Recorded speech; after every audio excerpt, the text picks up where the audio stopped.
Quelle alimentation soutient le développement des capacités cognitives, de l'intelligence? Les oméga 3 sont-ils le facteur clé?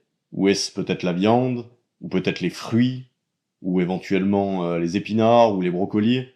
Dans cette vidéo, nous allons explorer ce sujet passionnant du lien entre alimentation et développement des capacités cognitives à travers le règne animal et l'histoire de l'évolution des espèces.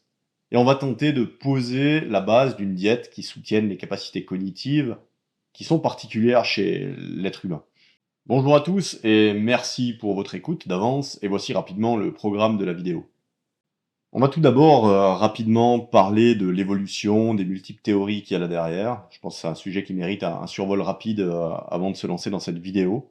On parlera ensuite de quels sont les indicateurs du potentiel cognitif. Il y en a différentes sortes et aucun n'est parfait, comme bien souvent. On parlera de la relation entre l'environnement et l'intelligence et quel est l'enseignement majeur qu'il faut tirer de tout ça. On verra quel est le coût d'un gros cerveau et le lien qu'il y a entre la structure de l'organisme et les capacités cognitives. On évoquera ensuite qu'est-ce qu'une diète de haute qualité, puis on ira plus en détail voir qu'est-ce qui fait la différence chez les primates par rapport au développement de l'intelligence à travers les différentes espèces, et également chez les carnivores. Et enfin, on prendra du recul sur l'histoire du règne vivant, et on regardera un petit peu quels sont les paramètres diététiques et autres qui soutiennent l'évolution de la taille du cerveau à travers les différentes espèces de mammifères sur le long cours. Et enfin, on passera en revue un classement de plus de 1500 espèces de mammifères qui sont classées d'après leur quotient d'encéphalisation, c'est-à-dire rapidement la taille relative de leur cerveau par rapport à leur taille corporelle, ou plus exactement la masse relative du cerveau par rapport à la masse corporelle. Et vous verrez que c'est très intéressant de voir quelles sont les espèces qui sont tout en haut du classement et de repérer s'il y a des trends, des tendances là-dedans. Mais je vous laisse la surprise et vous verrez qu'avec tout ce qu'on va aborder dans la vidéo, le résultat est pas si étonnant au fond des choses. Voilà, alors l'évolution c'est un sujet qui fait beaucoup réagir, je l'ai remarqué dans différentes vidéos dès qu'on aborde ce thème. Il y a des gens qui sortent du bois pour nous dire que bon, l'évolution ça n'existe pas, par exemple, ou alors qui vont nous dire que ben, Darwin avait tort. Alors il y a différents avis là-dessus, hein, évidemment. Maintenant, c'est important de comprendre que l'évolution ou les théories de l'évolution ne se résument déjà pas à Darwin. Il y en a de grandes quantités des théories de l'évolution. Elles s'imbriquent les unes dans les autres. Certaines se réfutent en partie. Et, et on peut ne pas être en accord avec Darwin, par exemple, tout en admettant que les êtres vivants se transforment au cours du temps, par exemple. Donc tout d'abord, ce que j'aimerais évoquer, c'est que l'évolution en soi, elle n'est pas incompatible avec l'existence d'une force supérieure ou de Dieu, par exemple. Souvent, les critiques à l'égard ou à l'encontre de l'évolution, ça vient des milieux croyants, religieux, et parfois aussi avec des arguments qui sont intéressants, évidemment. Et moi, j'ai pas du tout l'intention ici d'entrer dans ce débat-là, parce que tout d'abord, pour moi, l'évolution, elle se résume déjà pas à Darwin. En plus de ça, Darwin, il est largement caricaturé aujourd'hui. Du reste, dans des écrits à la fin de sa vie, Charles Darwin, il s'est plaint lui-même que ses idées, elles avaient été caricaturées, qu'il n'avait jamais prétendu, par exemple, que la sélection naturelle, c'était le seul mécanisme de l'évolution. C'est intéressant de voir que ces travaux ont été en grande partie récupérés par des dogmes, ou pour soutenir certains dogmes. Moi, l'évolution, si vous voulez ma position, elle me paraît évidente. C'est-à-dire que par évolution, j'entends que les espèces, elles se transforment biologiquement au cours du temps. Peu importe les mécanismes qu'il y a là derrière. Est-ce que c'est le hasard? Est-ce que c'est intentionnel? Est-ce qu'il y a un pouvoir divin là derrière? Peu importe. C'est un tout autre débat. Mais à mon sens, on a énormément... En fait, je sais même pas comment on peut imaginer, avec les éléments qu'on a à disposition aujourd'hui, que les êtres vivants n'évoluent pas. Ça me paraît inconcevable, mais bon, de nouveau, on a le droit d'avoir des avis divergents là-dessus. On voit par exemple que de très nombreuses espèces ont disparu au cours de l'histoire, on en retrouve notamment les fossiles et d'autres traces, mais on voit en parallèle que le nombre d'espèces a tendance à croître. On assiste à une complexification du vivant qui se voit en fait dans les fossiles retrouvés, où on a de plus en plus de complexité, d'animaux très spécifiques, très particuliers. Et c'est difficile à concilier ça si on réfute totalement l'idée même que les êtres vivants puissent évoluer.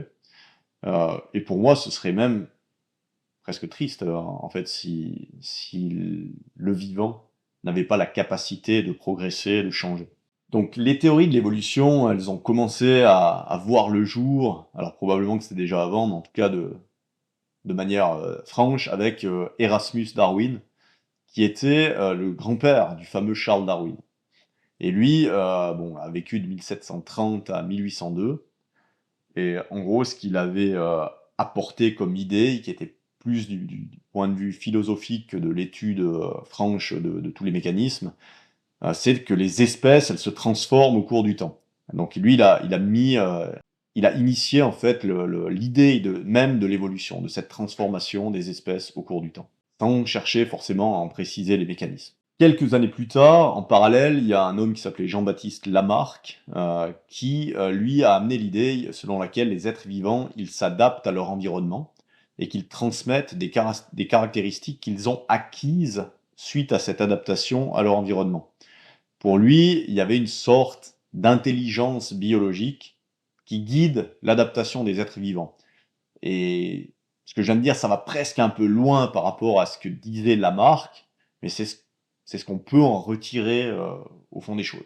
En gros, ce qu'il disait, c'est que les variations sont induites par l'environnement, et l'organisme vivant, il essaye de s'adapter à son environnement. Ensuite, il y a Charles Darwin qui est arrivé, donc le petit-fils d'Erasmus Darwin, et lui, la grande idée qu'il a apportée, c'est que la sélection naturelle serait le moteur primaire de l'évolution. En d'autres mots, les plus aptes survivent et transmettent leurs traits. Par contre, Darwin, comme on l'a vu tout à l'heure, il n'y est pas l'existence d'autres mécanismes.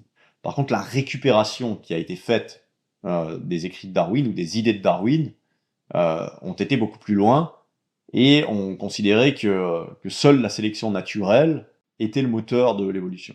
Un peu plus tard, on a Gregor Mendel qui est arrivé. Gregor Mendel qui était un religieux, un moine, et lui a défini un cadre dans lequel il disait que l'évolution, elle se poursuit par la transmission héréditaire de particules spécifiques, qu'on a appelées plus tard les gènes. Puis plus tard encore, on a eu August Weismann, sur la fin du 19e siècle, début du 20e siècle, et la naissance de ce qui s'est appelé le néo-darwinisme, qui n'est pas issu uniquement de Weismann, mais aussi d'autres chercheurs. Et d'après le néo-darwinisme et Weismann, ce sont les gènes, et uniquement les gènes, qui déterminent les traits d'un individu. Et pour eux, en tout cas dans cette doctrine telle qu'elle est née à la base, et elle a laissé beaucoup de traces pendant longtemps, et encore aujourd'hui, pour eux, l'environnement, il n'a aucun effet direct sur la génétique transmissible. Les gènes, hein, le germe, en fait, n'est pas influençable, il est immuable, il est éternel, il ne peut pas être modifié d'une quelconque manière par son environnement. C'est un point de vue qui est très tranché, dogmatique, on pourrait dire. D'après ce point de vue, les mutations génétiques, elles sont purement aléatoires. Il n'y a pas d'adaptation de l'organisme à son environnement. Il y a des mutations aléatoires, et par la sélection naturelle de Darwin, ces mutations sont sélectionnées, hein, par la sélection du plus apte. Donc on pourrait résumer ça en disant le hasard produit des variations, et l'environnement les trie par sélection du plus apte. Il n'y a ni but ni intelligence dans tout le processus d'après le néo-darwinisme. Donc on voit qu'il y a une opposition déjà entre deux grands courants. Il y a ce qu'on appelle le lamarckisme, hein, issu des travaux de Lamarck, et le néo-darwinisme, avec entre deux des personnages comme Charles Darwin, qui étaient quand même un petit peu entre deux. Mais il y a de nombreuses autres théories qui sont nées, qui sont venues se greffer sur l'une ou l'autre, donc c'est beaucoup plus complexe qu'on croit. Moi, si je vous parle de ça, c'est simplement pour ouvrir un petit peu l'idée sur l'évolution, parce que très souvent, on ramène toujours tout à Darwin, mais à une partie très caricaturale des travaux de Darwin, alors que c'est beaucoup plus complexe que ça, et qu'on peut ne pas être en accord avec le néo-darwinisme. Euh, c'est en grande partie mon cas. Alors je dis pas qu'il est faux le néo-darwinisme, mais je pense que Lamarck avait pas tort, et à mon avis, les deux peuvent cohabiter d'une manière ou d'une autre, en tout cas sur certains plans. Mais on peut être en accord avec uniquement une partie de toutes ces théories, voire avec aucune des théories qui ont été développées jusqu'à aujourd'hui, tout en admettant que les espèces se transforment à travers le temps. Donc on peut être d'accord avec le principe d'évolution sans être d'accord avec Darwin, avec le néo-darwinisme ou avec Jean-Baptiste Lamarck, par exemple. Parlons maintenant des différents indicateurs du potentiel cognitif chez un être vivant ou chez une espèce vivante. On a tout d'abord deux grandes catégories. On a les mesures psychométriques et les mesures dites morphologiques ou neuroanatomiques. Donc pour les premières, on va pas les aborder longtemps dans cette vidéo parce que c'est pas des mesures qui ont été faites de manière très détaillée chez les différentes espèces. Les mesures psychométriques, c'est des tests cognitifs, le fameux test de QI qui est très critiqué mais qui a quand même une certaine valeur. Il y a toute une série de tests comme ça d'intelligence. Le plus connu, c'est le test de QI, mais il y en a beaucoup, beaucoup d'autres. Tous ont leur utilité, mais évidemment, aucun n'est absolument parfait pour saisir qu'est-ce qu'est l'intelligence ou qu'est-ce que sont les capacités cognitives, parce qu'évidemment, c'est un sujet extrêmement complexe. Et comme dans beaucoup de situations, plus vous avez d'éléments, plus vous allez faire de tests différents, mieux vous allez couvrir l'intelligence dans ses grandes lignes. Les mesures morphologiques ou neuroanatomiques, elles, on est vraiment sur quelque chose de physique, de concret, hein. La taille du cerveau, la répartition des différentes masses dans le corps, la place allouée dans le tissu nerveux à différents tissus du cerveau lui-même, comme, je sais pas moi, le néocortex ou le cerveau reptilien ou d'autres.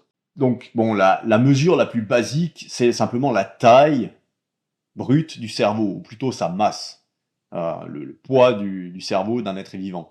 C'est relativement peu utile, parce que comme vous pouvez imaginer, un animal de très grande taille aura un cerveau beaucoup plus grand, ce qui ne veut pas dire qu'il est plus intelligent, parce qu'une partie de son cerveau est utilisée en fait pour conduire les différentes parties de son corps, et comme celles-ci sont beaucoup plus grandes, ça demande aussi plus de matière grise pour cela.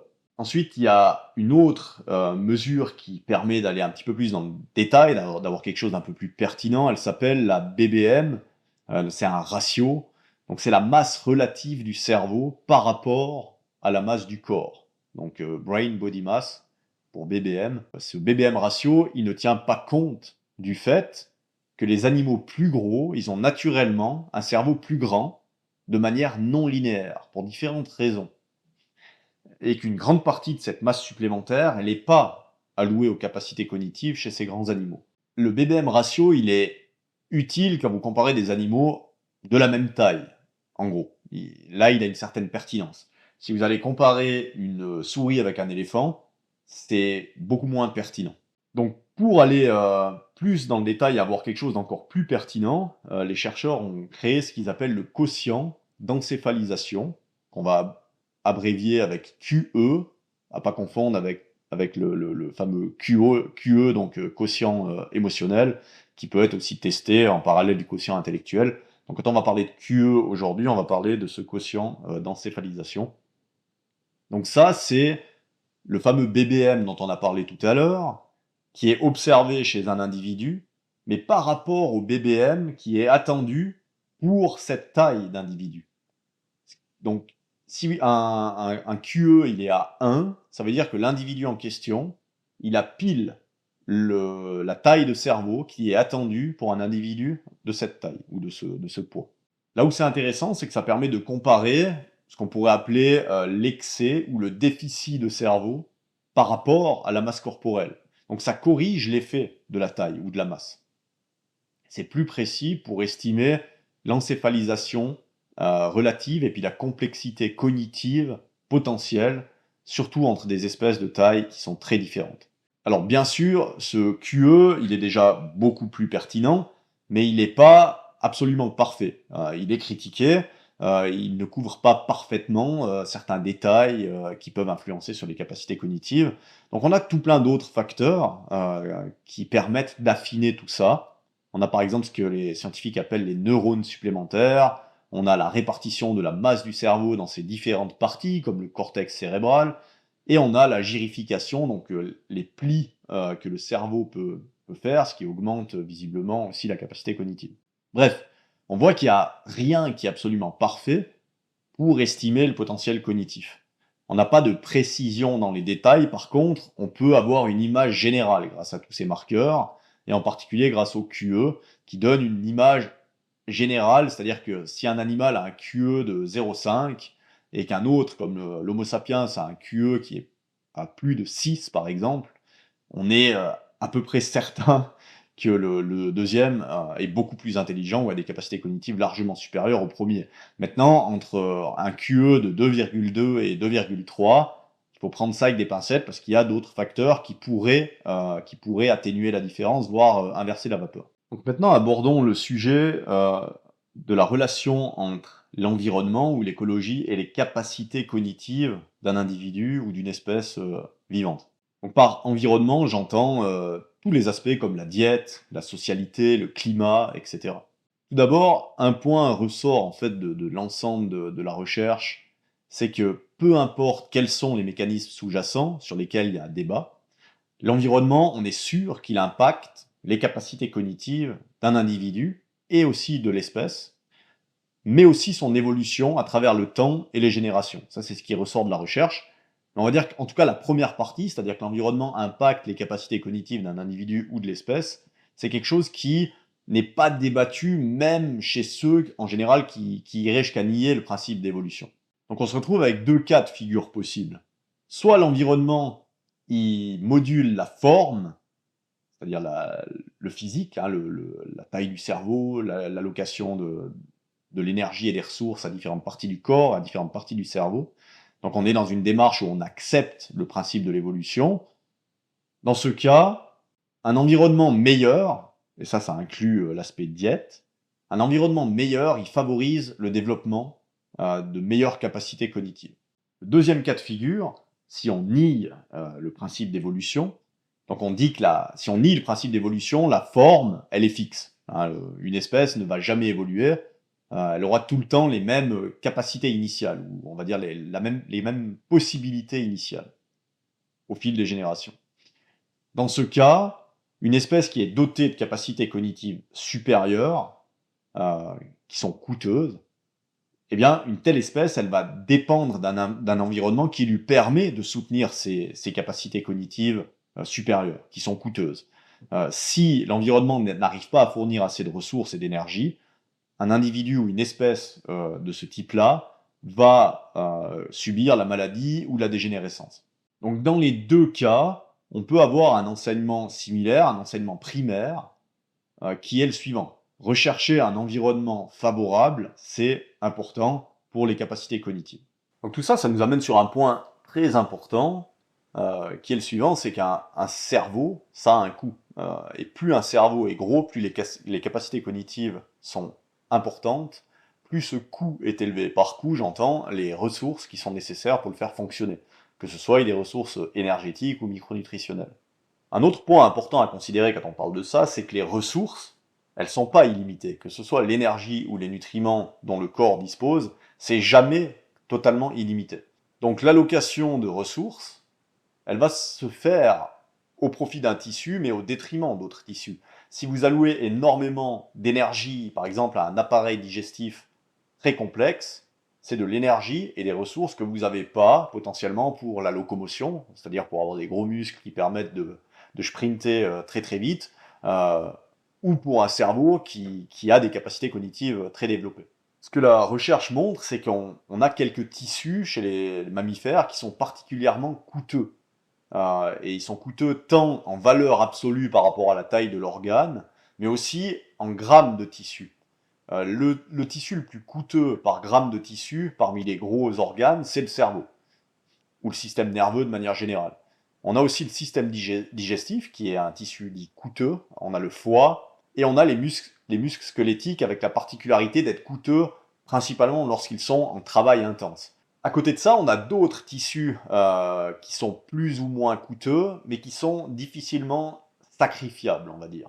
Par exemple, le cœur, vous pouvez difficilement économiser sur la taille du cœur. Pour ça, il faudrait réduire la taille de tout l'organisme en général.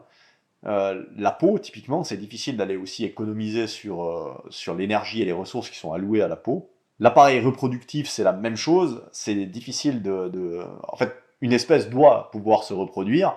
Alors, certaines espèces font le choix de se reproduire moins souvent, plus lentement. C'est des stratégies de reproduction différentes. Mais de manière générale, toute espèce doit avoir, d'une manière ou d'une autre, une capacité de reproduction. Donc finalement, le compromis énergétique ou le compromis des ressources se joue principalement entre le cerveau, le système digestif, le foie et les muscles squelettiques. La plupart des espèces vont euh, devoir faire des compromis entre ces quatre grands tissus. Et cette répartition, elle va fortement influencer les capacités cognitives d'une espèce, comme on va le voir. Pour illustrer tout ça, j'ai sélectionné quelques papiers scientifiques. Le premier, qui s'appelle Metabolic Cost of Brain Size Evolution, de Karin Isler et collègues de l'Université de Zurich. Dans cette étude, ce qu'ils nous disent, c'est que le tissu cérébral, il est énergétiquement coûteux, qui nécessite presque un ordre de grandeur d'énergie de plus par unité de poids que plusieurs autres tissus somatiques, le tout étant mesuré au repos de ces différents tissus. Donc ce qu'ils ont vu, c'est que le cerveau, il utilise presque 10 fois plus d'énergie par gramme que les autres tissus. Dans ce papier de Jonathan Mink, donc dans cette étude, les scientifiques ont mesuré l'utilisation d'énergie par différents tissus du corps chez différentes espèces, dont l'être humain. Et ce qui se voit, c'est que peu importe l'espèce, le cerveau utilise beaucoup plus d'énergie par gramme de tissu que le reste du corps. Donc c'est tout ce qui est entouré en rouge à l'écran pour ceux qui sont sur le format vidéo. Et on voit que chez Homo sapiens, 1 gramme de tissu corporel va utiliser 0,383. Alors l'unité, c'est des centimètres cubes d'oxygène, etc., etc. On va pas aller sur l'unité, mais 0,383. Et le tissu cérébral utilise 3,3, donc quasiment 10 fois plus par gramme de tissu. Et vous le retrouvez chez différentes espèces. Hein. On voit ici par exemple chez le poulet domestique, hein, la poule domestique, 0,844 pour le corps et 6,12 pour le cerveau. Donc un cerveau très, très gourmand en énergie, par exemple chez la poule. Donc le papier précédent portait sur 347 espèces de mammifères quand même, et ce que les scientifiques rapportent, c'est que le métabolisme énergétique, c'est un facteur clé pour le maintien d'un cerveau relativement volumineux, et que la taille du cerveau, elle est positivement corrélée au métabolisme de base, le BMR, chez les mammifères, en tenant compte de l'effet de taille corporelle.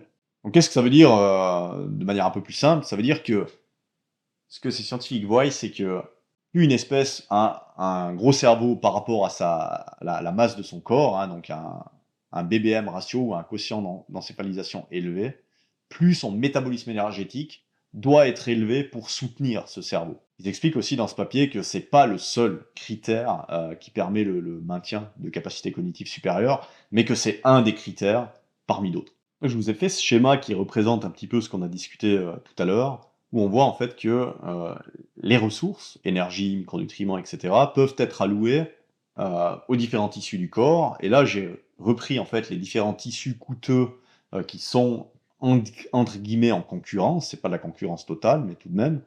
Donc on a l'appareil locomoteur musculaire, la cognition, le foie et tout l'appareil digestif. Et ce qu'on a vu tout à l'heure, c'est que si on arrive à économiser de manière efficace sur, par exemple, l'appareil digestif, ou alors sur la musculature ou sur le foie, alors on peut favoriser le cerveau. C'est ce qui est représenté ici. On alloue un petit peu moins au niveau musculaire, au niveau digestif, au niveau hépatique, au niveau du foie, et on libère des ressources pour développer les capacités cognitives ou pour les alimenter. Alors bien sûr, le cerveau ne sert pas qu'à la cognition, il sert aussi à la locomotion et à plein d'autres choses, mais tout l'excédent de ressources, ou en tout cas une grande partie de l'excédent de ressources, en général, va pour développer les capacités cognitives chez un être vivant. Et évidemment, vous voyez que j'ai mis des flèches qui vont un petit peu, par exemple, du cerveau jusqu'à l'appareil locomoteur ou du cerveau jusqu'au foie. Je vais vous expliquer pourquoi. Parce que, bien sûr, si on a un gros appareil locomoteur, qu'on a une grosse masse musculaire, une masse musculaire complexe, pensons à des animaux qui sont extrêmement rapides, extrêmement agiles, comme certains félins, une partie du cerveau va être consacrée à cette capacité extraordinaire de ces animaux. Donc ça va prendre un petit peu de place sur les capacités cognitives. Du même principe ici, entre le foie et le cerveau, il y a un très gros lien. Le foie étant fondamentalement la réserve énergétique du cerveau chez un animal, y compris chez l'être humain, de par le glycogène qui est stocké, donc la réserve de sucre qui est stockée dans le foie. Plus un cerveau est volumineux, plus en général, le foie va devoir stocker de glycogène, donc il aura tendance aussi à devenir un peu plus volumineux. Et c'est particulièrement vrai si une espèce n'a pas ou peu accès à des sources de glucides dans son alimentation. Elle va d'autant plus avoir besoin d'un foie de grande taille qui est non seulement capable de stocker du glycogène, mais également de fournir du sucre à partir d'autres substrats comme les protéines. Raison pour laquelle, en général, chez les purs carnivores, chez les félins notamment, comme le lion, le tigre ou autre, le foie est de relativement grande taille pour assurer ça. Et évidemment, il y a un gros lien entre le foie et le système digestif, hein, c'est une évidence. Donc on le voit, l'environnement a une importance, il porte un impact sur la capacité cognitive d'un individu ou d'une espèce, c'est quelque chose qui est, à mon sens, pas ou très peu débattu. Mais du coup, là où il y a potentiellement débat, c'est sur quels sont les facteurs environnementaux qui favorisent le développement de capacités cognitives élevées. Donc on a plusieurs hypothèses là derrière, on va en aborder d'autres au cours de cette vidéo, mais les trois premières dont j'ai envie de vous parler, la première c'est l'hypothèse des tissus coûteux. C'est ce qu'on a discuté tout à l'heure en fait. En réduisant la taille et la complexité de certains tissus coûteux comme l'intestin ou le foie, une espèce elle peut allouer plus de ressources aux capacités cognitives. Donc ça c'est l'hypothèse des tissus coûteux qui a été énoncée dans les années 90 par une équipe de chercheurs et qui a ensuite été reprise par différentes équipes. On verra après quelques papiers qui investiguent cette hypothèse. Des suites de cette hypothèse, une autre est venue se greffer, elle l'annule pas, hein, c'est des hypothèses qui sont complémentaires à mon sens. C'est l'hypothèse du compromis énergétique. En résumé, cette hypothèse dit qu'en réduisant l'allocation de ressources à certaines fonctions comme la locomotion ou la reproduction, une espèce, elle peut allouer plus de ressources aux capacités cognitives. Donc c'est très complémentaire de l'hypothèse des tissus coûteux. Et on a cette fameuse hypothèse du taux métabolique qu'on a abordée tout à l'heure, qui dit qu'en soutenant un métabolisme basal élevé, une espèce elle dispose de plus de ressources, d'énergie, pour ses capacités cognitives. De nombreuses études ont testé les prédictions de l'hypothèse des tissus coûteux, qui n'est pas une hypothèse qui est non débattue, hein. Il y a des équipes qui la considèrent comme peu valide ou imparfaite, hein, et à mon sens, elle est complémentaire aux autres hypothèses qu'on a évoquées. Mais je voulais vous amener quelques papiers qui confirment en fait la validité, ou en tout cas la pertinence au moins partielle de cette théorie.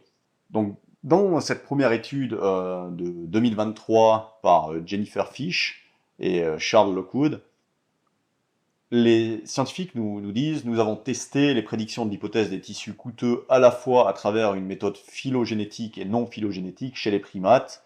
Les résultats des deux méthodes sont consistants avec les prédictions de l'hypothèse des tissus coûteux.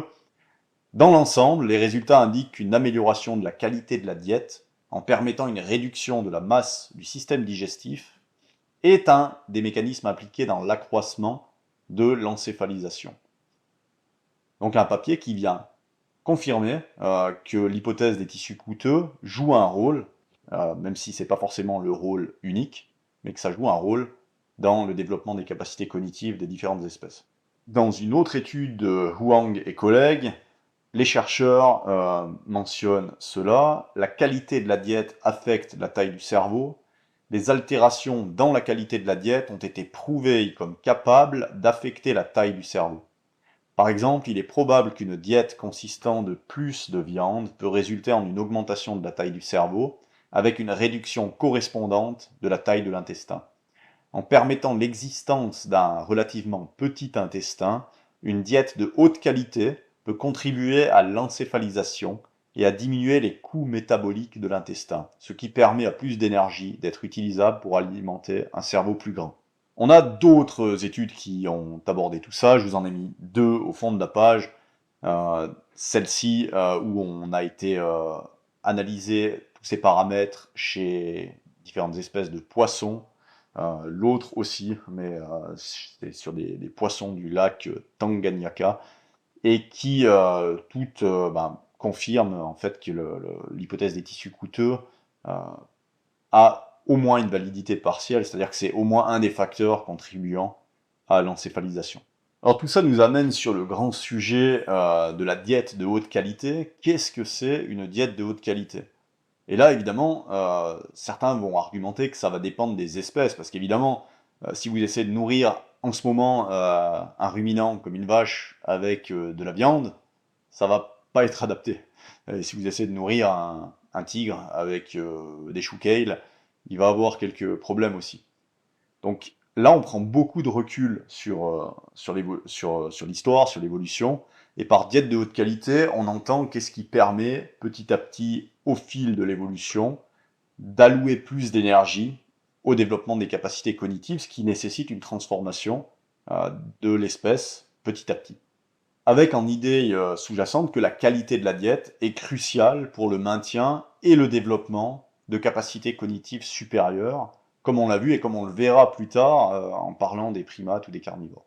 Donc grosso modo, une diète de haute qualité, c'est une diète qui permet de réduire la complexité et la puissance digestive, c'est-à-dire qui est faite d'aliments qui sont relativement faciles à digérer, qui ne nécessitent pas un immense appareil digestif qui va consommer beaucoup d'énergie, beaucoup de ressources, ce qui permet de libérer les ressources pour le cerveau. C'est aussi une diète qui nécessite peu de transformation au niveau chimique, afin d'obtenir des molécules utilisables. Donc on peut penser à une diète qui contient des formes bioactives de vitamines, plutôt que des formes qui ne sont pas utilisables par un animal. Mais c'est également une diète qui va contenir peu de toxicité, et qui va générer peu de toxicité. C'est important, quand on parle de toxicité, de penser à la toxicité qui est présente dans les aliments, notamment des toxines naturelles de défense que vous trouvez dans certains végétaux, ou certaines graines, ou alors des toxines environnementales, des polluants chimiques, mais bon, qui concernaient peu, on va dire, les, les espèces au fil de l'évolution il y a quelques millions d'années, c'est un problème assez récent. Mais ça prend aussi en compte la toxicité qui est produite dans le système digestif. N'oubliez jamais que le système digestif, il est fondamentalement un peu à l'extérieur du corps d'un être vivant. C'est un tube qui est relié en fait au monde extérieur et qui de ce fait est colonisé par d'autres micro-organismes qui produisent leur lot de toxines. En particulier si vous avez des espèces sévèrement pathogènes qui peuvent s'y établir ou qui s'y établissent. Donc en abaissant la demande de transformation et de détoxification, au fil du temps, grâce à une diète de haute qualité, on a besoin d'un foie qui est moins gourmand en ressources et en énergie, et qui peut se concentrer peut-être aussi sur le fait de fournir plus d'énergie au cerveau pour son développement. Une diète de haute qualité, elle permet aussi d'augmenter le métabolisme basal. Pour ça, il faut avoir de l'énergie à profusion, qui arrive en continu, et là aussi la toxicité joue un rôle. Il faut une diète qui n'entrave pas le fonctionnement énergétique, notamment mitochondrial, qui est très sensible à certaines toxines, afin de garantir une bonne production d'énergie. Tout ça, ça va permettre, au fil du temps, de soutenir les capacités cognitives d'un individu ou d'une espèce. Alors, en résumé, une diète de haute qualité, elle permet la réduction de la taille et de la complexité de l'appareil digestif. Elle permet une faible demande de transformation des nutriments, c'est-à-dire qu'elle apporte des nutriments bioactifs. Elle apporte et elle génère peu de toxicité, et elle fournit les nutriments et l'énergie nécessaires en abondance. Donc quels sont fondamentalement les aliments qui remplissent le mieux cette fonction? Eh bien, et on verra si l'étude du développement des espèces qu'on va faire tout à l'heure et le classement des différents mammifères le confirment ou non, on a tout d'abord les produits de source animale. Pourquoi? Les produits de source animale sont digérés dans la première partie de l'intestin. C'est une digestion enzymatique qui est beaucoup plus rapide, qui ne nécessite pas un gros travail de fermentation. Et les nutriments qui sont contenus dans les produits de source animale sont bioactifs pour un autre animal. On utilise les mêmes vitamines sous les mêmes formes, donc ça nous évite un travail de transformation. Si vous prenez par exemple la vitamine A, le rétinol, qui est présent chez l'animal, il est directement utilisable par un autre animal. Tandis que si vous passez par des carotènes, des caroténoïdes, ça demande une transformation qui est parfois difficile à mener, qui demande des ressources, de l'énergie. Donc c'est quelque chose qui n'est pas optimal. L'autre aspect de ces produits de source animale, c'est que leur toxicité intrinsèque, elle est quasiment absente. Il n'y a pas de toxines dans les chairs animales, hors de quelques exceptions. Il y a des animaux comme la salamandre qui se protègent avec des toxines dans leur tissu, mais c'est excessivement rare. Alors ça n'empêche pas que vous pouvez avoir de la toxicité qui est générée à partir de ces aliments, lorsque par exemple ils sont mal digérés, si de la viande par exemple n'est pas bien absorbée, n'est pas bien digérée dans l'intestin grêle, et qu'elle termine sa course, on va dire, dans le côlon, elle va avoir tendance à putréfier, en particulier si le transit est lent, et ça va générer des toxines, parce que ça va nourrir des pathogènes, et là c'est de la toxicité qui est produite par le microbiote. L'autre catégorie d'aliments qui sont, à mon sens, de haute qualité, c'est les fruits. Là aussi, on est sur des aliments qui majoritairement sont digérés dans la partie haute, dans l'intestin grêle. Il y a évidemment des exceptions sur certaines molécules qui vont ne pas être digérables, ou il y a des fibres dans certains fruits qui vont aller fermenter, mais ça reste des quantités raisonnables dans la plupart des fruits. Donc on est aussi sur une digestion principalement enzymatique, avec des nutriments qui sont relativement bioactifs aussi, pas tous, mais une grande partie des nutriments contenus dans les fruits sont bioactifs et facilement absorbables, biodisponibles, en particulier les minéraux. Les fruits ont l'avantage de fournir des glucides qui sont très biodisponibles, donc qui sont faciles à digérer et à absorber, c'est une absorption qui est rapide, et certains craignent en fait l'absorption rapide des glucides. Alors évidemment, dans certains contextes métaboliques, on peut remettre ça en question, et c'est un tout autre sujet, même si, à mon avis, je pense que l'idée actuelle de vouloir absolument freiner, voire empêcher la bonne digestion et l'absorption des glucides, c'est une grosse erreur, parce qu'en fait, des glucides mal digérés vont aller nourrir d'autres organismes plus loin dans le système qui, en général, vont générer de la toxicité. Donc c'est pas l'idée. À la base, quand vous vous nourrissez de glucides, c'est pour pouvoir en tirer de l'énergie. C'est pas simplement pour le plaisir du goût et puis espérer qu'ils vont finir dans les toilettes. Les fruits contiennent aussi une très faible toxicité, en particulier les fruits qui sont adaptés aux espèces en question. Donc nous, en tant que mammifères, les fruits qui nous sont destinés sont en général des fruits de taille relativement grosse, donc de plus de 1 ou 2 centimètres, selon les parties du monde, et sont des fruits généralement qui sont sucrés, c'est-à-dire que le sucre est placé par la plante dans la chair, en grande partie pour attirer certains animaux comme disperseurs de graines. Donc on est récompensé par des nutriments pour disperser les graines. Les graines, elles, ne sont pas censées être je ne vais pas dire avalées, elles sont censées être avalées, mais traverser intact le système digestif pour certains fruits. Pour d'autres fruits, elles sont censées être recrachées, et c'est ce que font certains primates. Ils vont recracher les grosses graines, par exemple, ce qui permet de disséminer l'espèce végétale. Parmi les autres aliments de haute qualité, on a par exemple le miel, on a aussi le sirop d'érable, qui est déjà un produit partiellement transformé, évidemment. Donc on est sur des sources d'énergie très simples, très rapides, qui nécessitent très peu de travail digestif. Donc on est dans le registre de ce qu'on voyait avant pour avoir une diète de haute qualité. Ça permet justement un apport de glucides biodisponibles et à très faible toxicité. En plus de ça, le miel a certains effets antimicrobiens, antiviraux qui sont intéressants et protecteurs. Donc ça, pour moi, c'est les catégories principales d'aliments de haute qualité. On peut rajouter là-dedans, grâce aux méthodes qu'Homo sapiens, notre espèce, l'être humain, a développées, on peut rajouter, je pense, les tubercules et les racines, du moment où on va les peler et les cuire pour une partie d'entre eux.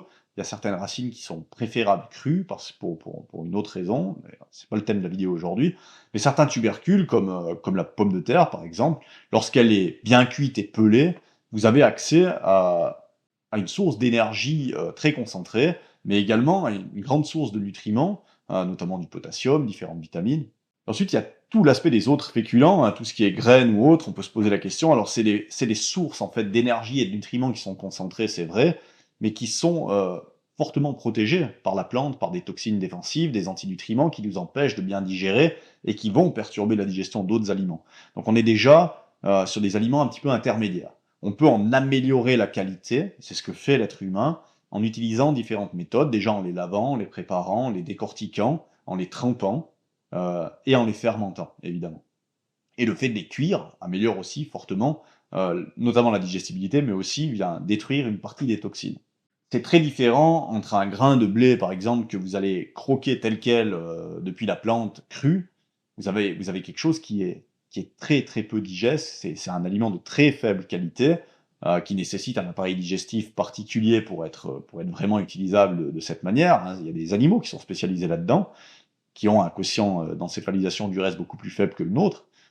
L'être humain, lui, a utilisé aussi son cerveau pour, en fait, remplacer l'appareil digestif complexe d'autres animaux par des méthodes de préparation.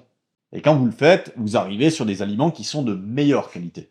Je ne pense pas que ce soit des aliments d'une qualité équivalente à des produits de source animale, des fruits ou du miel, mais on est sur quelque chose qui est consommable et qui peut être intéressant. Et moi, je le vois en pratique, il y a des gens qui s'en sortent bien avec les féculents et parfois mieux, par exemple, qu'avec des fruits, selon en fait l'état du système digestif. On a des gens qui viennent nous voir et qui ont déjà des troubles digestifs, qui ont par exemple des infections fongiques qui réagissent très fort dès que vous allez amener des sucres simples, mais qui vont tolérer beaucoup mieux les féculents de manière temporaire. Et le temps de restaurer en fait la santé, on peut passer par ce type d'aliments sans aucun problème. Chez quelqu'un qui est en bonne santé, je pense que si ces aliments sont bien préparés, ils peuvent avoir leur place dans la diète. Ils sont pas nécessaires, ils sont pas essentiels du tout.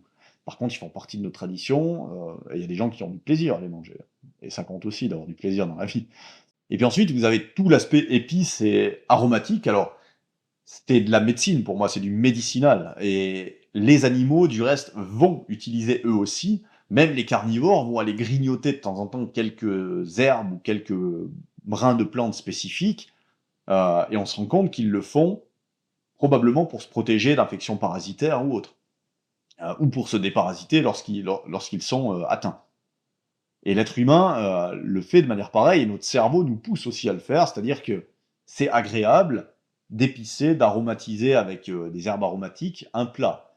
Par contre, on voit que c'est des aliments qui doivent être consommés en petite quantité quand on veut passer dans un extrême et qu'on veut manger des grandes quantités d'épices ou d'aromatiques. Je veux dire, si on n'a pas un dogme qui nous fait faire ça, on se rend vite compte qu'il y a un problème à le faire. C'est des aliments qui sont très forts en goût. On se rend compte qu'il y a de la toxicité là-dedans, qu'on ne devrait pas en manger des grandes quantités, mais en toute petite quantité, c'est une balance qui est positive dans beaucoup de cas. Parce que si vous les utilisez pas, vous favorisez le développement de micro-organismes potentiellement pathogènes dans le système digestif, et même si c'est des micro-organismes qui sont considérés comme bénéfiques, pensez que tout micro-organisme, lorsqu'il se développe en excès, va générer de la toxicité. Même les probiotiques les plus sûrs ou les plus bénéfiques. Et souvent, ce qui est bénéfique, c'est parce que ça remplace quelque chose qui est pire à ce titre-là. Et comme on n'a pas le choix de vivre avec un intestin stérile, on doit écarter cette solution. Et du coup, se dire, bon, comment est-ce que je fais pour avoir un système digestif qui est colonisé par les espèces les moins problématiques possibles, et comment je les garde sous contrôle, hein, j'en accepte dans mon côlon, par exemple, j'évite de faire en sorte qu'elle déborde en masse dans l'intestin grêle, et là, les épices et les arbres aromatiques jouent un rôle. Et évidemment, après, il y a le sel. Le sel, à mon sens, est quelque chose de très important, le sodium. Pensez que de ce qu'on en sait, la vie s'est développée dans l'océan, donc le sel était là à profusion autour des êtres vivants. Et, et je pense que le sel a un gros rôle à jouer dans l'alimentation des animaux terrestres aussi.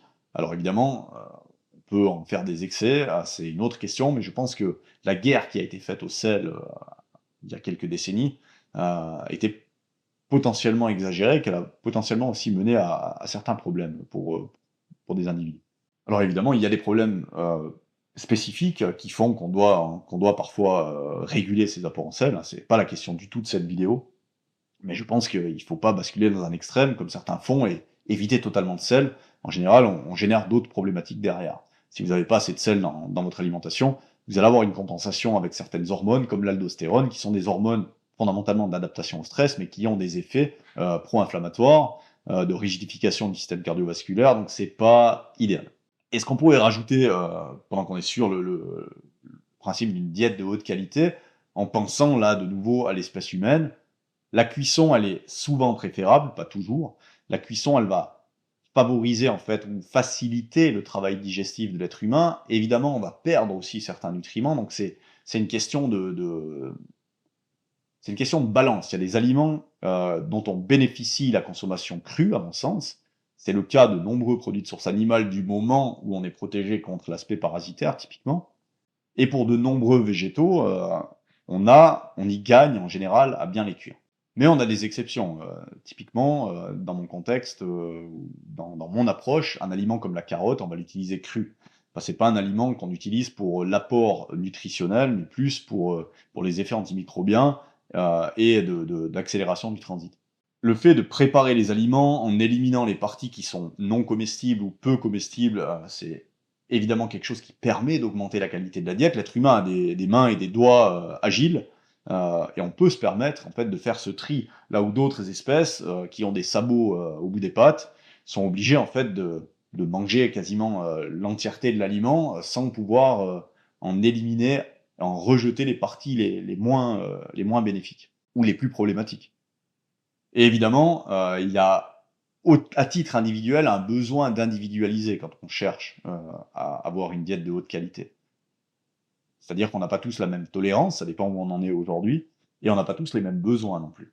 Et si vous souhaitez appliquer de manière simple et pratique tout ce dont nous venons de parler, j'ai créé un plan alimentaire qui vous permet d'adopter une alimentation qui soit à la fois plaisante et nourrissante, et en phase avec notre biologie d'Homo sapiens. Le plan alimentaire pro-métabolique est un condensé pratique de 26 pages au format PDF pour passer rapidement à l'action et comprendre ce qui compte vraiment sans fioriture. Il donne accès à un calculateur automatisé qui vous permet d'ajuster le plan à votre situation personnelle. Il inclut une version ultra minimaliste pour les phases de surcharge où il faut aller au plus simple. Et il donne aussi accès en bonus au guide pro-métabolique et ancestral des aliments qui vous permet de vous guider dans la personnalisation de votre alimentation. Le tout est disponible pour seulement 18 € et le lien se trouve dans la description de la vidéo. On va voir un peu plus en détail qu'est-ce qui influence les capacités cognitives chez les primates, dont l'espèce humaine fait partie, n'en déplaise à certains. Donc on a différents papiers. Le premier, c'est celui-ci de Decazien, qui nous dit, déjà dans son introduction, la taille, ou dans le résumé de l'étude, on ira voir plus de détails après, ils nous disent la taille du cerveau, elle est prédite par le régime alimentaire plutôt que par les indicateurs de socialité, après contrôle de la taille corporelle et de la phylogénie. Et plus précisément, ils nous disent que les frugivores présentent des cerveaux plus volumineux que les folivores. Donc les mangeurs de fruits ont des cerveaux plus gros, à taille corporelle équivalente, que les folivores, donc ceux qui se nourrissent principalement de feuilles vertes ou de végétaux verts. Plus loin dans l'étude, ils nous résument un petit peu les résultats du papier, et ils nous disent que les frugivores présentent 25% de plus de tissu cérébral que les folivores du même poids. Donc on n'est pas sur des petites différences de 1 ou 2%, on est sur 25% de tissu cérébral en plus, ce qui est massif. Dans cette étude, les chercheurs ont aussi vu que les omnivores, ils présentent des cerveaux qui sont significativement plus grands que les folivores. Donc on voit une tendance chez les primates, que ceux qui mangent des fruits et ceux qui mangent aussi des produits de source animale ont un cerveau de plus grande taille que les folivores, donc les herbivores ou les végétariens purs, on va dire, qui ont tendance à plutôt aller sur les feuilles vertes. Si on résume, en gros, la diète est supérieure à la socialité pour prédire la taille du cerveau. Les fruits sont supérieurs aux feuilles pour améliorer l'encéphalisation. Et le fait d'être omnivore est aussi préférable à celui d'être purement folivore. Et tout ça ne devrait pas vraiment nous étonner quand on voit un petit peu la trajectoire qu'a pris l'espèce humaine ou la lignée humaine. J'en ai parlé dans plusieurs vidéos sur ma chaîne, si c'est un sujet qui vous intéresse, donc on ne va pas revenir en détail sur toute l'alimentation de la lignée de l'espèce humaine, ou de la lignée des humains, on va dire, depuis Australopithèque jusqu'à Sapiens, mais en résumant ça rapidement, on voit qu'on est on est venu greffer la consommation de produits de source animale en quantité de plus en plus grande sur une alimentation qui comprenait déjà beaucoup de fruits et de moins en moins d'aliments de faible qualité, comme les végétaux à feuilles vertes, ou les feuilles, hein, comme mangent les folivores, ou les végétaux très fibreux qui demandent une grosse capacité digestive. On va voir les facteurs d'influence maintenant dans l'ordre des carnivores. Qu'est-ce qui influence les capacités cognitives? Et ça, c'est un autre papier qui s'appelle l'évolution de l'intelligence chez les mammifères carnivores. Et dans ce papier, ce qu'ils nous disent, c'est que donc c'est un papier qui porte sur 36 espèces de carnivores appartenant à 7 familles. Ce qu'ils voient, c'est que la socialité, c'est seulement un des nombreux facteurs qui influencent l'évolution du cerveau au sein de cet ordre de mammifères, donc l'ordre carnivore ou carnivora. Donc c'est l'ordre qui regroupe les martres, les ours, les félins, les chiens, etc. Ils nous disent aussi que le régime alimentaire y joue un rôle important. Les espèces de carnivores qui consomment principalement des vertébrés possèdent les cerveaux les plus volumineux. Les omnivores, ils occupent une position intermédiaire, et les carnivores spécialisés dans la consommation d'insectes présentent les cerveaux les plus petits relativement à leur taille corporelle. Donc on voit là aussi qu'il y a une différence de qualité entre ceux qui sont capables d'accéder à de la viande, fondamentalement, par rapport à ceux qui doivent se nourrir d'insectes. Il y a une différence qui est significative dans la taille du cerveau. Ils nous disent aussi, nous n'avons trouvé aucun élément soutenant un rôle de la complexité sociale dans l'encéphalisation globale, ce qui est cohérent avec les résultats d'études antérieures sur les carnivores. Fait intéressant, bien que de nombreux carnivores soient très grégaires, donc qui vivent en groupe, nous avons constaté que la taille relative du cerveau était nettement plus élevée chez les membres de la famille des oursidés, les ours, et des moustélidés, belettes, dont la plupart sont solitaires, que chez les autres familles actuelles, et ce résultat concorde également avec les analyses comparatives précédentes. En gros, si on résume, et on le verra dans le petit classement qu'on fait à la fin, dans l'ordre des carnivores, ce qui ressort, c'est que les solitaires sont plus intelligents, en moyenne, que ceux qui vivent en groupe. Ce qui peut paraître étonnant, donc il y a moins de socialité. On a longtemps pensé que c'était un facteur clé du développement de l'intelligence. Eh bien, visiblement, en tous les cas, chez les carnivores, chez l'ordre des carnivores, c'est pas le cas. Les plus intelligents se retrouvent chez les ours et chez les belettes, ou les moustélidés, hein, belettes, martres, etc. Et on verra plus en détail aussi qu'est-ce qui caractérise ces animaux-là. Et plus loin dans le même papier, les scientifiques nous disent chez les primates comme chez les carnivores, des données comparatives robustes montrent désormais que la taille du cerveau prédit la capacité à résoudre des problèmes non sociaux et que le régime alimentaire prédit mieux la taille du cerveau dans les deux groupes que la complexité sociale. À ce jour, nous n'avons trouvé aucun élément soutenant l'idée selon laquelle l'intelligence générale évoluerait comme un sous-produit d'une sélection en faveur de l'agilité sociale. Donc pourquoi c'est important? Parce que si on reprend un petit peu le schéma général de notre vidéo, on sait que l'environnement, ou on a vu que l'environnement jouait un rôle pour le développement des capacités cognitives, mais il peut y avoir plusieurs facteurs. Et parmi les grands facteurs qui sont débattus, on a l'aspect social, la socialité, et on a l'aspect diète, alimentation. Et visiblement, l'alimentation, en tout cas chez les primates et chez les carnivores, donc chez déjà 2 ordres de mammifères, c'est ce qui détermine le mieux la capacité cognitive d'une espèce. Donc l'alimentation joue un rôle majeur pour le soutien des capacités cognitives et leur évolution du moment où on accepte le principe d'évolution. Et dans une autre étude publiée en 2021, qui compare là aussi la taille du cerveau et son évolution, autant chez les primates que dans l'ordre des carnivores, ils nous disent des corrélations robustes ont été observées entre la taille du cerveau et les variables écologiques.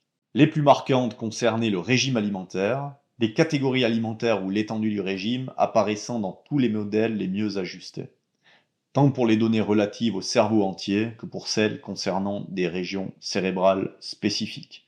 Donc là, ce qu'ils nous disent en gros, en résumé, c'est que l'alimentation joue un rôle non seulement sur la taille du cerveau, mais aussi sur l'allocation des ressources à certaines parties du cerveau qui sont importantes pour les capacités cognitives.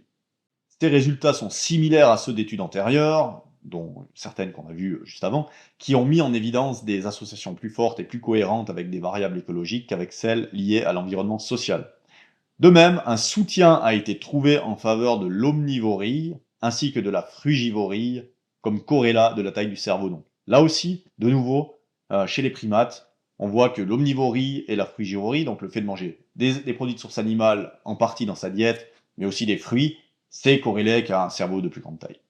Et maintenant, on va aborder un papier qui est très intéressant, qui a été publié dans la revue Nature en 2024, donc c'est un papier qui est récent, et qui observe en fait la vitesse d'évolution de la taille relative du cerveau chez les mammifères, de manière générale, donc les différentes espèces de mammifères, à travers toute l'histoire. Donc un papier que j'ai trouvé vraiment fascinant, très très intéressant, qui est consultable en plus gratuitement. Donc déjà, qu'est-ce qu'ils nous disent? Ils vont nous dire: «Nous mettons en évidence des taux fortement variables d'évolution de la masse cérébrale relative à travers les mammifères». Donc ce qu'ils nous disent, c'est que selon les catégories de mammifères, les ordres de mammifères, la vitesse d'évolution ou d'accroissement de la taille du cerveau n'est pas du tout la même. Parce qu'il y a une idée générale, ou il y avait une idée générale avant cette étude, de dire que plus le temps passe, plus la taille du cerveau a tendance à grandir chez tous les mammifères. Et cette étude vient regarder ça de manière plus détaillée. Est-ce que c'est vrai pour tous les groupes de mammifères et est-ce qu'il y a des différences entre eux? Et ils nous disent: nous apportons une réponse à la question de savoir s'il existe une tendance générale à l'augmentation de la masse cérébrale au cours du temps. Et qu'est-ce qu'ils trouvent? Ils nous disent: nous n'observons une telle tendance que dans 3 ordres de mammifères, et elle est de loin la plus marquée chez les primates. Donc il en ressort que les primates dominent les autres. Et ce qui conclut, c'est que cette tendance, elle prépare le terrain à l'augmentation directionnelle exceptionnellement rapide qui a finalement conduit aux capacités computationnelles du cerveau humain. Donc ce qu'ils ont vu, c'est que dans la lignée humaine, la tendance à l'accroissement de la taille du cerveau, elle est 23 fois plus rapide que chez les autres mammifères. Donc c'est exceptionnellement plus rapide. On est voilà, la lignée qui a connu l'évolution la plus incroyable, la plus rapide des capacités cognitives. Un peu plus loin, ils vont nous dire que chez l'ensemble des mammifères, nous observons une augmentation significative de la masse cérébrale relative avec le taux évolutif, mais cependant, lorsque nous testons si la tendance est la même entre les ordres de mammifères, nous trouvons une tendance significative dans seulement 3 ordres: les rongeurs, les carnivores et de manière plus marquante les primates. Qu'est-ce que ça veut dire? Ça veut dire que l'accroissement de la taille relative du cerveau à travers l'évolution, il est significatif uniquement chez les rongeurs, les carnivores et les primates. Et évidemment, en allant voir plus en détail, il y a quelques espèces isolées au sein des autres ordres qui ont aussi un accroissement plus rapide, mais qui est en fait rendu non signifiant par des espèces qui n'évoluent pas, voire qui régressent au niveau de leur QE, hein, leur quotient d'encéphalisation. Ils nous disent aussi: parmi les mammifères, ce sont les primates qui présentent le plus fort changement relatif de la taille du cerveau, suivi des carnivores, puis des rongeurs. La sélection naturelle a dissocié l'évolution de la masse cérébrale de celle de la masse corporelle chez les primates de manière unique, entraînant une augmentation soutenue et directionnelle de la masse cérébrale relative pendant plus de 55 millions d'années. Donc voici quelques graphiques tirés de ce papier très intéressant. Donc on va pas aller dans le détail technique qu'il y a là derrière, mais ce que vous voyez ici, c'est qu'il y a un code couleur et c'est le changement relatif au fil de l'évolution de la taille du cerveau. Donc si vous êtes sur du bleu, c'est que la taille relative du cerveau, elle régresse. D'accord? Et dès qu'on est sur des couleurs chaudes, comme le violet puis le rouge, on a en fait une augmentation de la taille relative. Et on voit que dans l'ordre des primates, on est sur du violet relativement foncé, les carnivoras un petit peu moins, les rodentages très légèrement, on est quasiment à l'équilibre. Et on voit que dans tous les autres ordres de mammifères, on a plutôt une légère régression du BBM, ce qui est assez étonnant. Et là, on voit le trend à travers les différentes lignées qui ont été analysées. Donc en rose, vous avez les primates, en rouge, vous avez les carnivoras, et en jaune, les rodenta, donc les rongeurs. Et vous voyez que bon, globalement, la courbe est plus rapide ou plus pentue chez les primates, ce qui indique une évolution plus rapide de la taille du cerveau.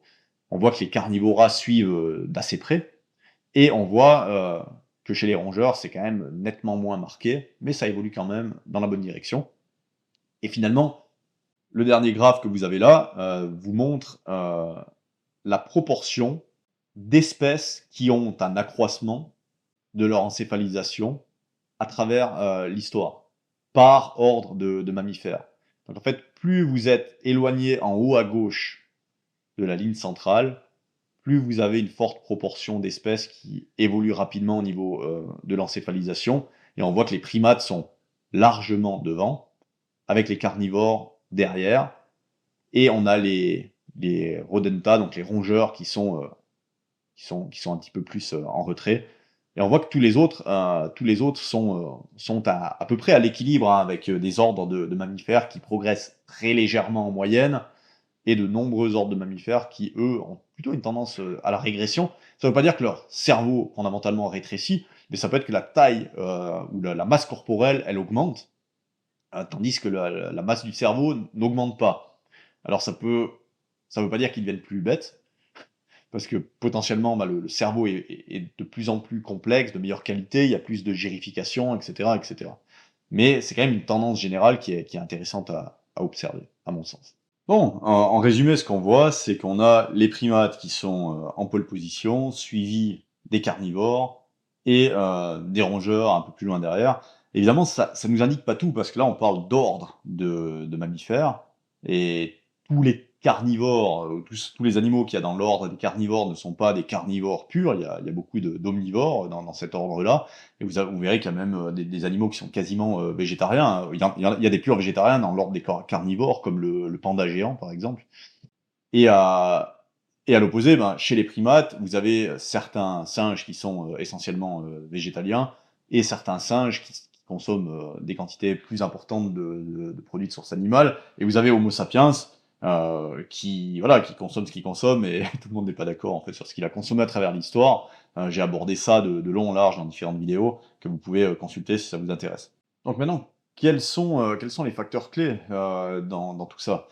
Certains nous disent que c'est les oméga 3, donc on va essayer de fouiller un petit peu ce sujet en allant voir plus de détails dans les différentes espèces. Certains nous disent que c'est la présence de graisse en grande quantité, notamment de graisse animale. C'est l'idée défendue, on va dire, par les gens qui sont du côté cétogène ou carnivore, qui disent que ce qui a permis le développement des capacités cognitives supérieures de l'espèce humaine, c'est l'ajout de grandes quantités de graisse, principalement. Et à l'opposé, on a des gens plutôt dans les sphères, on va dire frugivores ou autres, qui nous disent que les espèces les plus intelligentes se retrouvent du côté des primates, qui sont des grands mangeurs de fruits. Donc, ce qui permet le développement du cerveau, c'est la présence de fruits ou de glucides simples. Donc, on va essayer un petit peu de faire le ménage dans toutes ces idées, de voir qu'est-ce qui est pertinent, qu'est-ce qui l'est moins. Donc, nous allons maintenant explorer les données brutes qu'il y a derrière l'étude précédente, et qui nous offre en fait un classement par quotient d'encéphalisation, le QE, de plus de 1400 ou 1500 espèces de mammifères. Pour vous dire le chiffre exact, on va les voir. Il y en a, voilà, 1505. Alors évidemment, elles ne sont pas toutes là, mais ça fait déjà une bonne quantité, on va dire, d'espèces de tous les ordres de mammifères, du reste, hein, les cétacés, les primates, les carnivores, etc. Pour faciliter un petit peu la lecture, bon, déjà, j'ai classé le tout par le QE, donc le quotient d'encéphalisation. Donc vous voyez qu'Homo sapiens est en première position, hein, pole position, l'homme, avec un quotient d'encéphalisation de 6,2. Donc pour ceux qui regardent à l'écran, les colonnes intéressantes, vous avez ici la masse moyenne du cerveau en grammes, la masse moyenne du corps en grammes.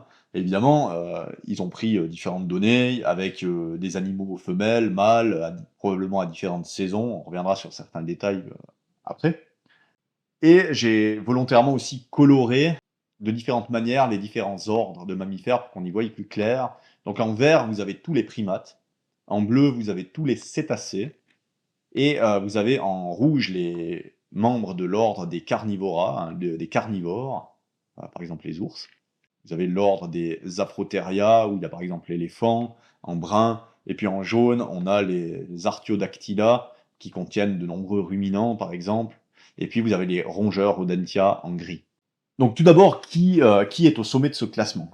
Homo sapiens, comme on l'a vu. Et puis ensuite, la dizaine qui suit, c'est tous des cétacés, et c'est tous des dauphins, en fait. vous avez différentes espèces de dauphins qui sont les unes après les autres avec des QE entre 5,45 pour le dauphin à nez blanc et 3,95 pour le Delphinus delphis. Alors, j'ai pas été traduire pour toutes les espèces le nom latin. Mais bref, derrière Homo sapiens, les 11 prochaines espèces sont des espèces de dauphins en termes de QE. Alors, je vais tout de suite aborder l'aspect des cétacés. Euh, on ne va pas le couvrir en détail pour la simple et bonne raison que chez les chercheurs, dans l'exploration que j'ai faite de toutes ces études, certains, beaucoup, disent qu'il faut prendre avec des pincettes la comparaison entre des animaux ou des mammifères marins de mammifères terrestres. Pour différentes raisons qu'on ne va pas détailler maintenant, qui sont assez complexes, mais c'est assez intéressant, assez logique. Évidemment, le fait de vivre dans un environnement marin, c'est très très très différent que de vivre dans un environnement terrestre. Ça change énormément de choses et ça impacte en fait la masse cérébrale d'une autre manière.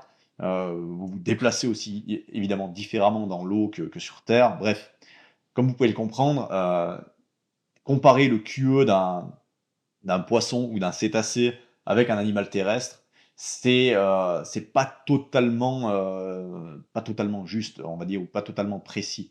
Donc pour cette raison, quand on va voir ce classement plus en détail, je vais volontairement enlever les cétacés, mais au moins vous aurez vu ici que, on va dire, jusqu'à la position 59, hein, les 58 premières espèces sur ces 1500 mammifères, proviennent des primates ou des cétacés. Hein, c'est vraiment les deux ordres où on a un QE le plus élevé.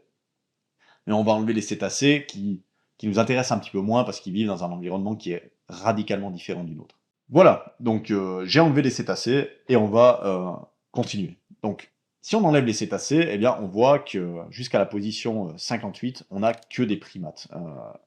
Alors, c'est pas tout à fait juste, c'est pas jusqu'à la position 58 vu qu'on a enlevé les cétacés, mais vous voyez bien que toutes les premières places sont occupées par des primates. Le premier étant l'homme, et puis il est suivi de différents singes. Alors, étonnamment, c'est pas le bonobo ou le chimpanzé qui nous suivent de manière directe. Le singe qui a le QE le plus élevé après l'homme, ou le primate qui a le QE le plus élevé, c'est le singe araignée. Puis ensuite, on a le cébus albifron, le macaque botté, le capucin à face blanche, et puis ensuite, on a deux autres espèces de macaques, le macaque nigra et le macaque à queue de cochon.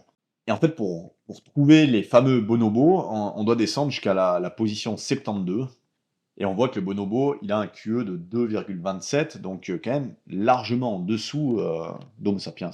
Le chimpanzé, lui, est encore plus loin, avec un QE d'1,85. Bon, on va pas aller dans le détail des primates parce qu'on l'a vu à travers l'étude tout à l'heure. Les primates qui ont les QE les plus élevés sont les primates à tendance frugivore et omnivore.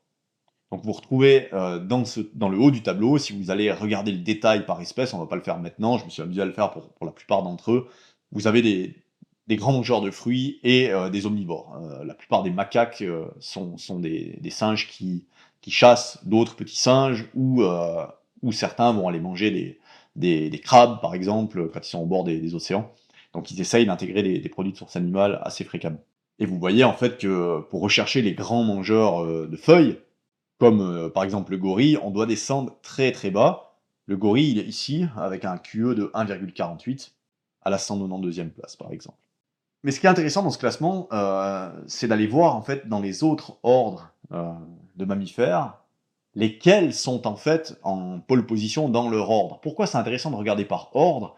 Parce que du point de vue de l'évolution, les ordres viennent d'une même branche. Donc en fait, ils partaient du même point de départ il y a très très longtemps, et ceux qui sont tout devant aujourd'hui, c'est ceux qui ont en fait le mieux réussi à accroître leur capacité cognitive au sein de leur propre ordre. Voilà, j'espère que c'est clair ce que j'ai dit, c'est peut-être du charabia, je m'en excuse.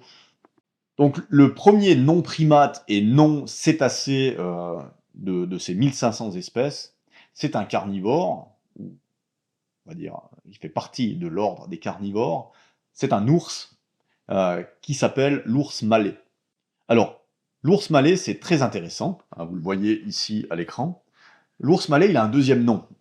Il est appelé ours à miel, parce qu'il raffole du miel, et là où il habite, il y a énormément de miel dans les forêts, dans les jungles, et c'est un ours qui recherche du miel en permanence, et ça constitue une partie importante de sa diète, aux côtés des fruits tropicaux et des termites. Donc c'est un ours qui a une diète omnivore, mais qui contient très peu de vertébrés, donc il va manger principalement des termites, du miel et des fruits. Donc c'est intéressant de voir que le carnivore euh, qui a le quotient d'encéphalisation le plus élevé, avec 2,44, c'est l'ours malais, qui est un grand consommateur de glucides simples, fruits et miel, et de termites. Le deuxième dans ce classement au niveau des carnivoras, c'est aussi un ours, et c'est l'ours noir d'Amérique, avec un QE de 2,27. L'ours noir d'Amérique, qui est un omnivore opportuniste, dont le régime alimentaire est composé entre 70 à 90% de végétaux, principalement des baies, des noix, des bourgeons, des racines. Il consomme aussi des insectes, des larves, des petits mammifères, du poisson et des charognes. Donc on voit que les deux carnivores les plus hauts dans le tableau sont des carnivores qui intègrent des glucides simples, des fruits, et beaucoup de miel pour l'ours malais, et probablement aussi du miel pour l'ours noir d'Amérique, dans leur diète. C'est assez intéressant de noter ça. Mais les deux sont aussi omnivores, donc ils intègrent tous deux des produits de source animale. Donc l'ours malais, il est réputé pour sa grande intelligence. On sait il a été observé où il est capable en fait de construire des structures comme des ponts pour pouvoir accéder à certaines zones, pour pouvoir passer par-dessus une rivière. Donc il va volontairement mettre en place des bois, des arbres pour pouvoir passer. En captivité, il a été capable, par exemple, d'observer comment on arrivait à actionner un mécanisme de serrure, et il a été lui-même l'actionner de la même manière avec sa griffe. Et en l'occurrence, pour la petite histoire, ce qui était marrant, c'est que ce qui était caché dans ce qu'ils avaient mis pour l'attirer, pour le pousser à faire ça, c'était des paquets de sucre, tout simplement. Donc si on continue notre classement hors primates et hors cétacés, le troisième animal que l'on trouve, qui est aussi un carnivore, c'est un félin, et c'est un animal qu'on appelle le chat de Temminck, que vous voyez ici, qui lui est un carnivore strict. Donc c'est le premier, on va dire, non omnivore, voilà, le premier carnivore strict de la liste, le chat de Temminck, qui a un QE de 2,11 et qui est en 95e position des 1500 mammifères. Un petit peu plus loin, à la 100e place, on a l'éléphant, Elephas maximus, qui est l'éléphant d'Asie, avec un QE de 2,09. Ce qui est intéressant avec l'éléphant d'Asie, c'est qu'on n'est pas sur un animal qui a un système digestif extrêmement complexe. On n'est pas sur un ruminant. L'éléphant d'Asie, c'est un animal monogastrique, alors qui a une capacité de fermentation dans la deuxième partie du système digestif, mais c'est pas un ruminant qui a, comme la vache, 5 estomacs avec des chambres de fermentation super complexes. Et l'éléphant d'Asie, il est majoritairement herbivore, mais dès qu'il peut trouver des fruits, il en mange. Et il préfère, de manière générale, il est assez sélectif, l'éléphant. Il va plutôt sélectionner des végétaux relativement tendres et manger des fruits dès qu'il le peut.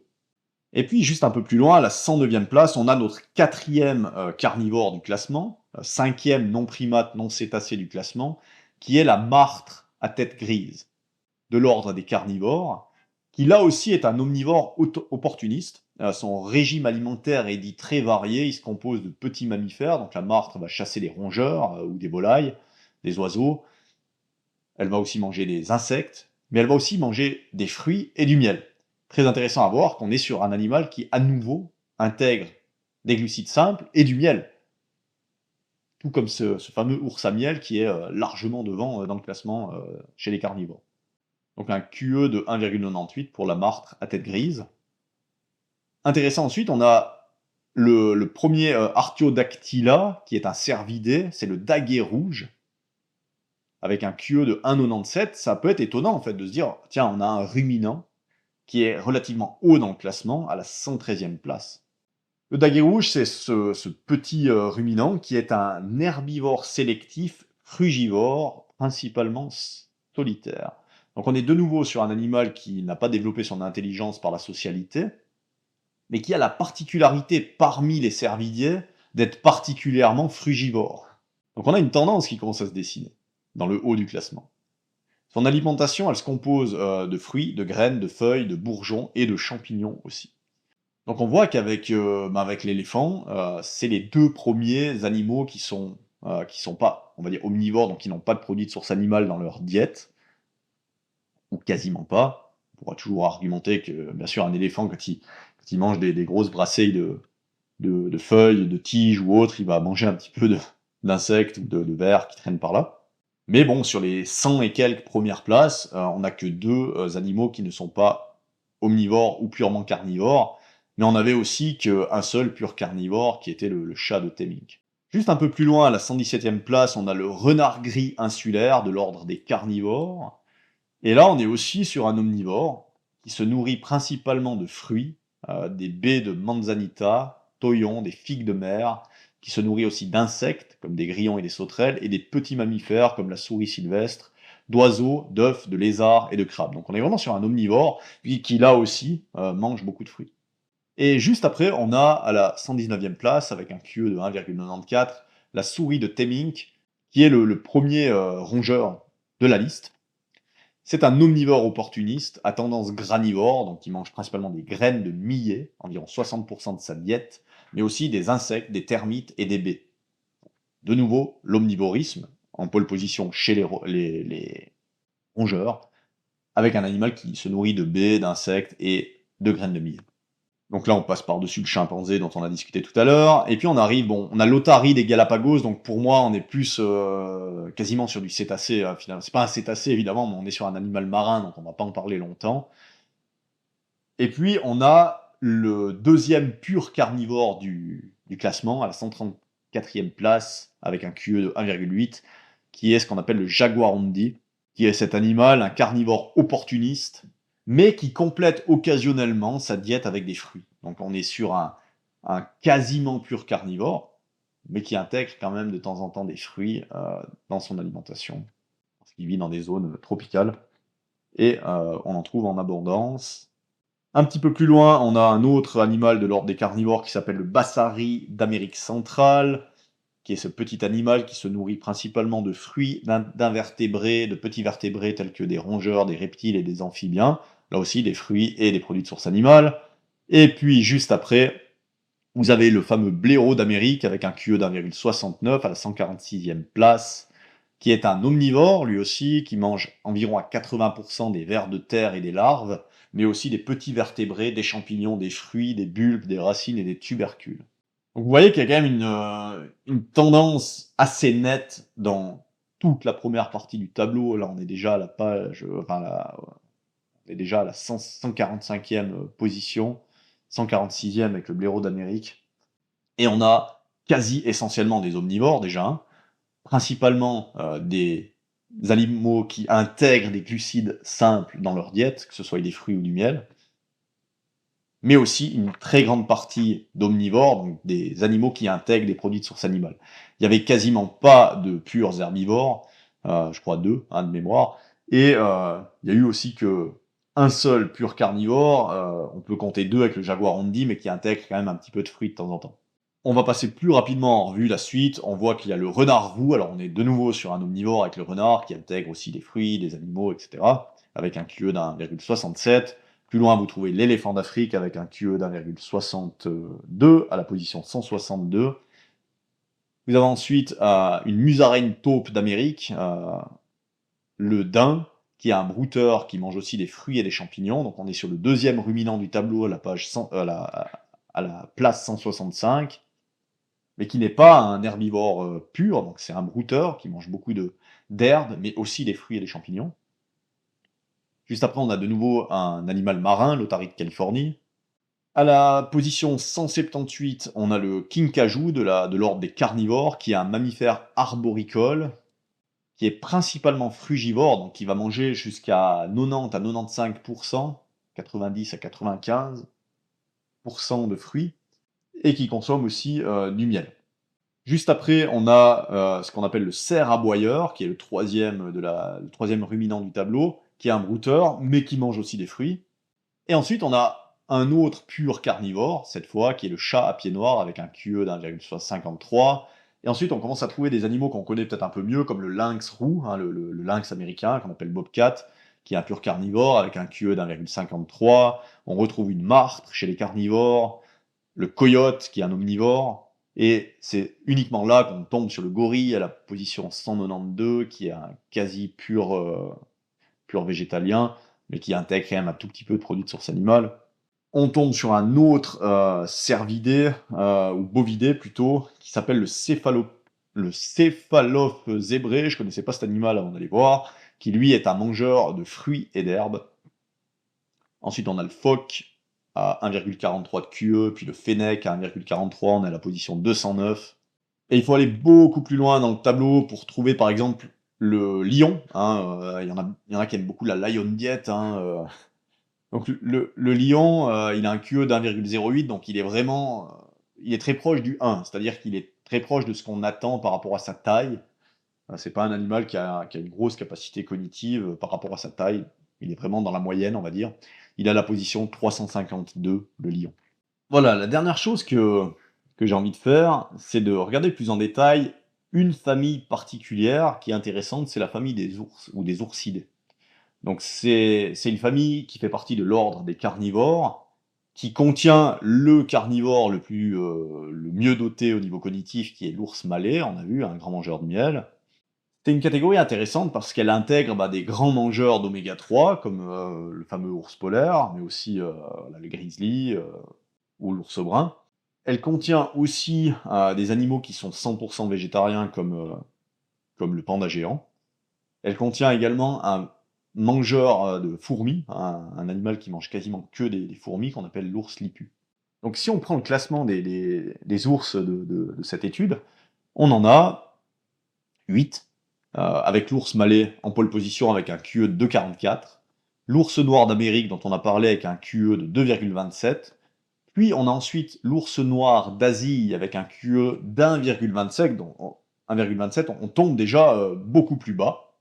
Et c'est uniquement avec un QE d'1,04 à la place 387 du classement général qu'on trouve l'ours brun, qui est en fait le premier ours de la liste à manger des grandes quantités d'oméga 3. Les 3 premiers ours de cette liste mangent très peu d'oméga 3. L'ours malais consomme quasiment pas de poissons, et on consomme un tout petit peu, puis c'est des poissons tropicaux qui contiennent beaucoup moins d'oméga 3, qui sont généralement aussi plus maigres. En fait, l'ours brun est juste devant l'ours à lunettes, qui lui est 90%, à 90% végétarien. Donc on voit que ceux qui argumentent en faveur des oméga 3 comme une part essentielle du développement des capacités cognitives, en tout cas au niveau de l'ensemble du règne animal, il y a quelque chose qui cloche sérieusement. Si vous regardez l'ours blanc est situé derrière l'ours à lunettes, avec un QE de 0,87. Donc on est très bas, ouais, c'est probablement l'animal de cette famille qui mange le plus d'oméga 3, l'ours blanc, et il a un QE qui est inférieur à ce qu'on attendrait par rapport à sa taille ou à sa masse. Alors, maintenant, pour être totalement honnête, l'ours blanc, il a une masse grasse plus élevée, voire nettement plus élevée que, par exemple, l'ours malais. Un ours blanc, il a entre 20 et 50% de masse grasse selon la saison. Avant l'hibernation, il va monter à quasi 50%, voire un peu plus. Et puis en sortie d'hibernation, il est beaucoup plus bas, il sera même en dessous de 20%. Alors là, dans ce papier, ils ont pris un poids moyen de l'ours blanc à 317 kg. Ça permet déjà de savoir qu'ils n'ont pas pris un ours blanc, ils n'ont pas pris en fait l'ours blanc quand il est le plus gras et le plus lourd, ce qui aurait d'autant plus faussé le QE. Donc là, on est sur un ours blanc moyen, probablement à 30% de masse grasse, mais même si on considérait qu'il était à 50% de masse grasse, et qu'on voudrait rajouter, par exemple, enfin plutôt enlever de la masse pour voir à quoi correspondrait son QE s'il était aussi peu gras qu'un autre ours, on peut simplement, par exemple, se dire, bon, on va lui enlever 30% à son poids, donc on va passer sur un ours blanc qui ferait environ 205 kilos, on va dire. Hein. Donc si ici je remplace par 205 000, vous voyez que le QE, même si l'ours blanc était super fit avec très peu de gras, son QE ne serait que de 1,16. Donc il serait encore, en fait, il serait à peu près au niveau de l'ours brun, un poil mieux, mais il serait encore en dessous de l'ours noir d'Asie, et il serait très très loin en fait de l'ours malais puis de l'ours noir d'Amérique, qui sont des grands consommateurs de glucides, notamment de miel et de fruits. Et c'est intéressant de relever aussi que le pur végétarien, hein, le panda géant, est très très bas dans le classement. Enfin, très très bas, il est à la 569e place sur 1500. Mais on va dire que dans l'ordre ou dans la famille des oursidés, il est quasi tout en bas. Mais très intéressant, on voit que l'ours lipu, ce mangeur de fourmis, qui se nourrit quasi essentiellement de fourmis, est situé encore plus bas, d'accord? Donc bon, en ce moment, on pousse sur nous une alimentation qui ressemble un petit peu à ce que mange le panda et l'ours lipu. Je suis pas sûr que ce soit forcément adapté à un animal qui a un quotient d'encéphalisation de 6 comme l'Homo sapiens. Mais bon, c'est un avis personnel. Sur le sujet des oméga 3, ce qu'il est aussi intéressant de relever, c'est qu'on a des populations, notamment en Europe centrale, comme en Suisse, qui sont pas forcément réputées pour être stupides, et qui n'ont eu quasi aucun accès aux produits marins, donc en fait à des diètes qui étaient très modestes dans la quantité d'oméga 3 qu'elles contenaient pendant des siècles, sans que ça ait d'influence néfaste sur leur capacité cognitive. C'est bien de le relever parce qu'on mentionne souvent les exemples de certains peuples du Nord qui ont des capacités cognitives peut-être élevées, et qui consomment beaucoup de produits de la mer, de par leur environnement. Mais c'est pas forcément ça qui a déterminé ces capacités cognitives, parce qu'on le voit justement avec les peuples d'Europe centrale, où ça n'est pas le cas. En fait, la consommation d'oméga 3 était plutôt faible, et ça n'a pas péjoré en fait le développement de capacités cognitives élevées. Et si on doit résumer un petit peu tout ce qu'on a vu, tout ce qu'on a discuté, ce qui ressort de tout ça, c'est que ce qui serait en fait le secret de l'évolution pour des capacités cognitives supérieures, c'est d'associer des produits de source animale, hein, l'omnivorisme, avec la présence de glucides de qualité supérieure, de glucides hautement digestes, comme le miel ou les fruits. Et c'est probablement exactement ce qui a propulsé l'espèce humaine, ou la lignée humaine, sur cette voie. Parce que la lignée humaine, comme on l'a discuté dans les vidéos précédentes de cette chaîne, elle provient de primates qui mangeaient déjà des grandes quantités de fruits, mais qui composaient encore leur diète avec pas mal de fibres, qui avaient un cerveau encore relativement petit à ce moment-là, hein, comme Australopithèque, et qui petit à petit ont augmenté l'apport en produits de source animale sans forcément réduire la teneur en glucides hautement digestes. C'est plutôt les aliments de moins bonne qualité qui ont été réduits, hein, tout ce qui est feuilles, aliments très fibreux, des branchages, des choses comme ça. Et ça a permis de propulser l'espèce humaine sur cette voie d'un développement cognitif extrême. Et on le voit en fait sur les autres ordres où en fait toutes les pôles positions sont systématiquement occupées par des animaux qui sont omnivores et qui intègrent des glucides de grande qualité. Donc en fait, viande plus fruits, ça semble être le cheat code de l'évolution. Alors je dis viande, mais ça peut être des œufs, du poisson, des fruits de mer ou autres, hein, évidemment. On va dire des produits de source animale et des fruits. Et à mon sens, dans cette vision-là, un aliment qui vient encore plus renforcer tout ça, c'est les laitages, hein, le lait, qui, à mon sens, amène encore plus de qualité alimentaire dans une diète, mais qui était quasiment inaccessible avant en fait la domestication d'autres animaux. Quasiment inaccessible, pourquoi quasiment? Parce qu'en fait, évidemment, si vous vous nourrissez d'un animal qui avait tété peu de temps avant, vous avez accès à des laitages dans sa panse, et ce qui fait que de nombreux animaux carnivores ou différents chasseurs pouvaient accéder en fait à des laitages de cette manière, des laitages qui étaient partiellement fermentés dans l'estomac des jeunes animaux. Et bien sûr, la nature est cruelle, mais si vous regardez au niveau des espèces carnivores, elles vont souvent en fait chasser des animaux relativement jeunes, hein, des bébés d'autres espèces, parce que c'est des proies faciles, ce qui leur offre aussi un accès en fait à des laitages. Voilà, on arrive au bout de cette vidéo. C'est l'occasion pour moi de partager ces recherches que j'avais accumulées depuis quelques années sur ce thème du développement du cerveau et de l'alimentation. Et c'est un sujet bon, qui est régulièrement évoqué, hein, quand il y a des débats, des discussions, comme on l'a évoqué durant cette vidéo. Il y en a qui prétendent que c'est essentiellement les graisses animales qui ont permis le développement du cerveau, d'autres qui vont prétendre que c'est essentiellement les fruits, par exemple. Et je pense que tous deux ont partiellement raison, juste enlever le mot essentiellement. Je pense que autant la présence de glucides de haute qualité que de produits de source animale de haute qualité ont été un moteur du développement des capacités cognitives de l'espèce humaine et d'autres espèces. Et c'est relativement logique si on en revient au milieu de la vidéo où on parlait de qu'est-ce qu'était en fait une alimentation de haute qualité, quels sont les aliments qui sont de haute qualité. Ben, on voit que si on intègre à la fois des aliments de source animale qui amènent des grandes quantités de nutriments bioactifs, biodisponibles, et qu'on associe ça avec des glucides facilement assimilables, qui sont le carburant fondamental du cerveau, eh bien, vous avez tout ce qu'il faut en fait pour avoir un développement des capacités cognitives qui est supérieur. Et certains vont argumenter, oui, on peut produire des glucides pour alimenter le cerveau si on n'en mange pas. Effectivement, vous pouvez en produire, mais c'est du coup beaucoup moins efficace. Donc on retombe sur quelque chose de moins efficace. La néoglucogénèse n'est pas aussi efficace que le fait de manger des glucides. Voilà, j'espère que cette vidéo vous aura plu. Si c'est le cas, n'hésitez pas à liker, à mettre un petit pouce, à la partager autour de vous. Et puis ben, je vous dis à la prochaine. Ciao ciao, merci pour l'écoute.